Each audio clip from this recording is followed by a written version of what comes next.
How to buy your first house in Phoenix, Arizona. I'm talking about that starting right now.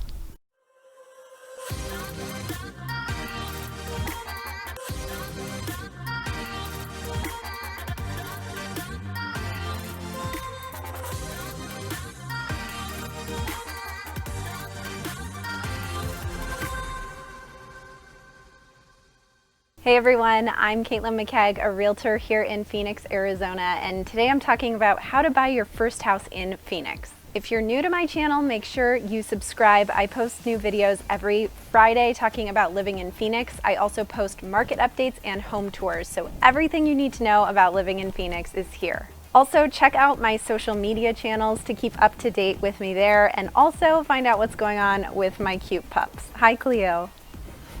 Okay, I'm giving you 5 steps on how to buy your first house in Phoenix, Arizona. And my first step is talk to a realtor.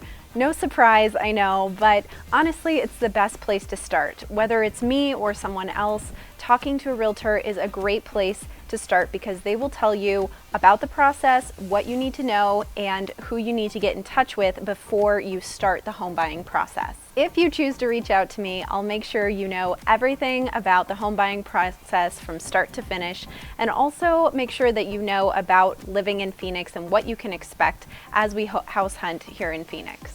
Step number 2, talk to a lender. And a good realtor is going to give you a recommendation for a lender to start with, or maybe a few.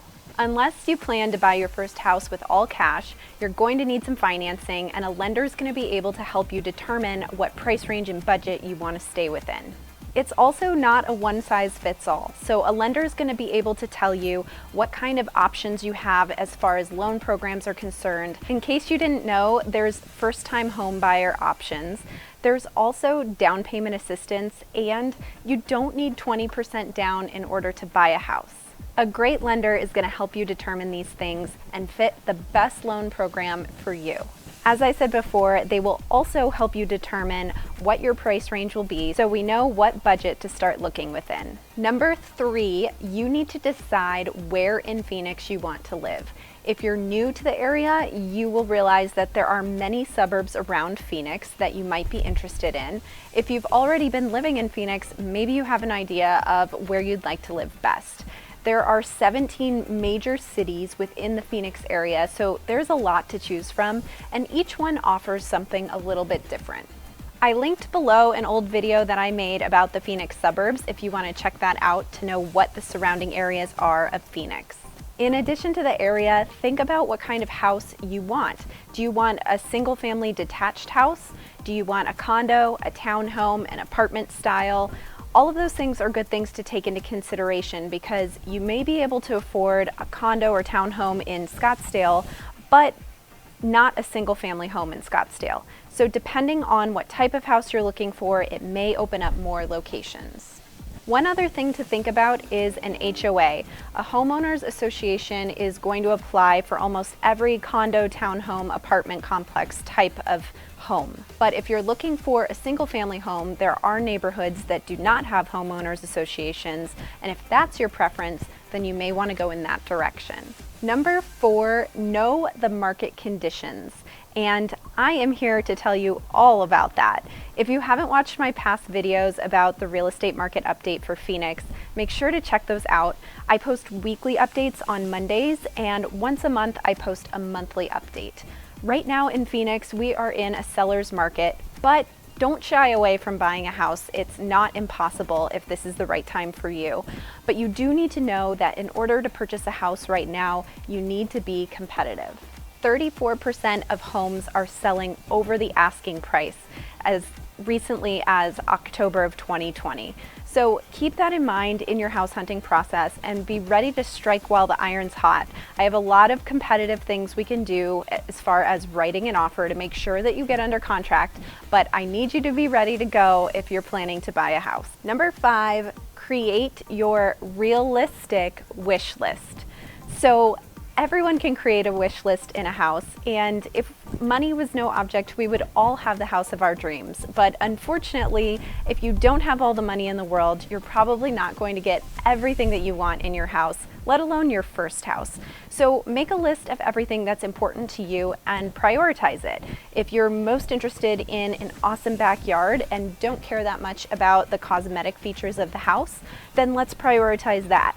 Or vice versa, if you don't care about the backyard and you'd rather have a beautiful kitchen. Keep in mind, the one thing you can't change about a house is the location. So make sure that you determine location as your #1 priority, and then from there, make concessions on what kinds of cosmetic updates you may or may not be willing to do in the future. So those are my 5 steps for you on how to buy your first house in Phoenix. If you choose to work with me, I'll be here to guide you along the way to make sure you know all the steps start to finish and you'll be taken care of from beginning to end. As you're considering this process, I want you to remember a few things. #1, you don't need 20% down to buy a house, especially your first house. So talking to a lender is going to be super important so you can realize how possible it is for you to actually purchase a home. A few tips I want to give you in addition to these 5 steps. #1, keep in mind that you don't need 20% down to buy a house, especially your first house. So talking to a lender is going to be extremely important because they can help you understand that and plan for that down payment. It's probably not as much as you think.